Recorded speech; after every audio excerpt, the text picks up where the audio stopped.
ایک جنگل میں ایک نیک دل شیر حکومت کرتا تھا اور وہ بہت نیک اور انصاف پسند تھا۔ وہ کبھی بھی اپنے جنگل کے جانوروں کا شکار نہیں کرتا تھا۔ وہ ہمیشہ شکار کرنے دور دراز کے جنگلوں میں چلا جاتا تھا۔ ایک دن ایسے ہی وہ شکار کرنے کے لیے دور کے جنگل میں چلا جاتا ہے اور جیسے ہی وہ دور کے جنگل میں پہنچتا ہے وہاں پر ایک چڑیل نمودار ہوتی ہے۔ اس چڑیل کو جنگل کے جانوروں کا خون پینے کا بہت شوق ہوتا ہے۔ تبھی وہ چڑیل اپنی شکتی کا استعمال کرتی ہے اور شیر بادشاہ کو مار ڈالتی ہے اور شیر کا روپ خود دھار لیتی ہے اور شیر کا روپ دھار کر وہ شیر کے جنگل کی طرف بڑھ جاتی ہے۔ جیسے ہی وہ شیر کے جنگل کی طرف پہنچتی ہے تبھی وہاں پر شیر کا وزیر لومڑ آ جاتا ہے اور شیر بادشاہ کو کہتا ہے کہ بادشاہ سلامت، آپ بہت دیر سے آئے ہیں۔ تو بادشاہ کہتا ہے تم اس بات کو چھوڑو، تم جاؤ اور جنگل کے سبھی جانوروں کو اکٹھا کرو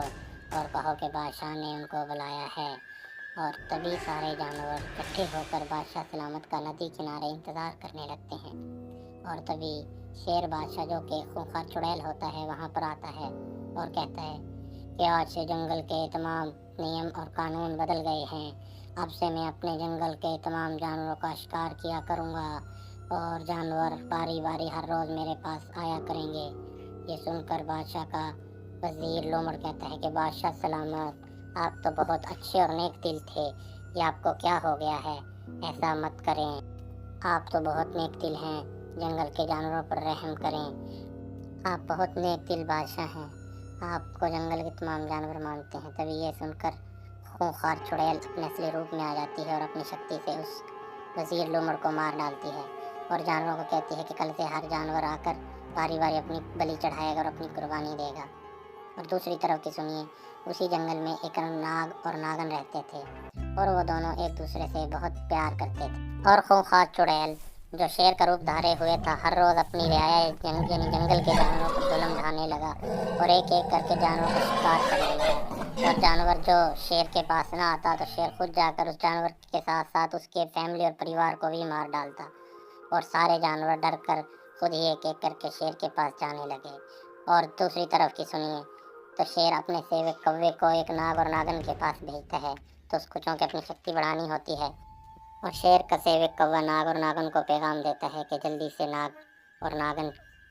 چڑیل کے پاس پہنچ جائیں ورنہ وہ ان کو مار دے گا اور اس کو اپنی طاقت بڑھانے کے لیے تم لوگوں کی ضرورت ہے۔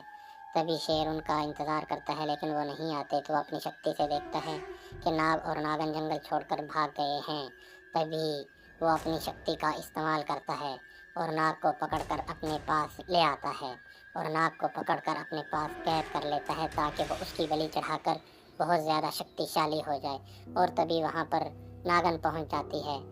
اور شیر کا روپ دھاڑے خونخوار چڑیل کی منت کرنے لگتی ہے کہ اس کے شوہر کو جانے دے، مگر چڑیل اپنے اصلی روپ میں آ کر اپنی شکتی سے اس ناگ کو پکڑ کر اس کی بلی چڑھا دیتی ہے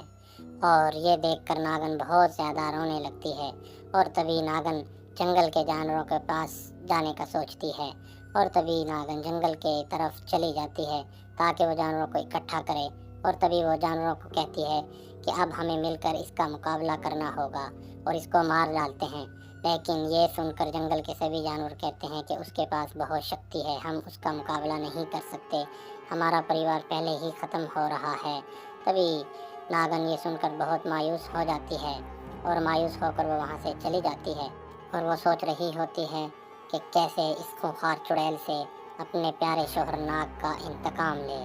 ابھی وہ تھوڑی دور ہی جاتی ہے کہ اس کو وہاں پر ایک بوڑھی عورت نظر آتی ہے تو بوڑھی عورت اس کو کہتی ہے کہ میری مدد کرو، میں بہت بوڑھی ہو گئی ہوں۔ یہ سن کر ناگن کہنے لگتی ہے کہ وہ تو خود ہی بہت دکھیاری ہے، تم بولو میں تمہاری کیا مدد کر سکتی ہوں۔ جیسے ہی ناگن یہ کہتی ہے تو وہ بوڑھی عورت ایک پری کا روپ دھار لیتی ہے اور کہنے لگتی ہے کہ ہاں مجھے پتہ ہے کہ تم پر کیا ظلم ہوا ہے، میں تو تمہارا امتحان لے رہی تھی، تو چلو ٹھیک ہے میں تمہیں ایک طاقتور منکا دیتی ہوں، وہ ناگ منکا تم اپنے منہ میں رکھ لینا اور اس سے تم بہت شکتیشالی ہو جاؤ گی اور جا کر اس خونخوار چڑیل سے اپنا انتقام بھی لے سکتی ہو اور جنگل کے جانوروں کو اس ظلم سے نجات بھی دلا سکتی ہو۔